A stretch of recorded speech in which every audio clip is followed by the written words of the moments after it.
விஜய் டிவியில் கடந்த 2023 ஸ்டார்ட் பண்ணப்பட்ட சீரியல் தான் ஆஹா கல்யாணம். கடந்த 2 வருஷத்துக்கும் மேலே ரொம்ப சக்ஸஸ்ஃபுல்லாக போயிட்டு இருந்த சீரியல் இப்போ எண்டுக்கு வந்துருச்சு.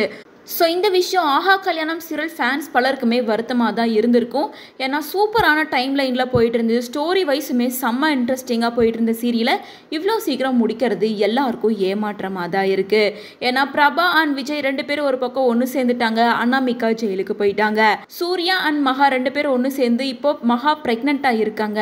அதே நேரம் ஐஸ்வர்யாவுக்கும் இப்போ தான் குழந்தை பிறந்திருக்கு. கௌதம் கொஞ்சம் மனசு மாறுற மாதிரி காமிச்சு இன்னும் கொஞ்சம் ஸ்டோரியை கொஞ்ச நாள் கொண்டு போயிருக்கலாம். இப்போ கௌதம் எஸ்கேப் ஆயிருக்க மாதிரி காமிச்சிருக்காங்க. ஸோ கூடி சீக்கிரமாகவே அனாமிகாவும் ஜெயிலிருந்து திருந்தி வர மாதிரியும் பேபி பிறந்துட்ட மாதிரியும் ரொம்ப சூப்பரான ஒரு எண்டிங்காக தான் இந்த சீரியல் இருக்க போகுது.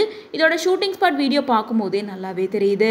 மேலும் ஆஹா கல்யாணம் சீரியலுக்கு பதிலாக புதுசாக என்ன சீரியல் லான்ச் பண்ண போகிறாங்க, அந்த சீரியல் இந்த அளவுக்கு இன்ட்ரெஸ்டிங்காக இருக்குமா இருக்காது அப்படின்ற எல்லாத்தையுமே வெயிட் பண்ணி தான் பார்க்கணும். அது மட்டும் இல்லாமல் யாரெல்லாம் ஆஹா கல்யாணம் சீரியலை மிஸ் பண்ணுறீங்க அப்படின்றத மறக்காமல் கமெண்ட்ஸ் மூலமாக ஷேர் பண்ணுங்கள்.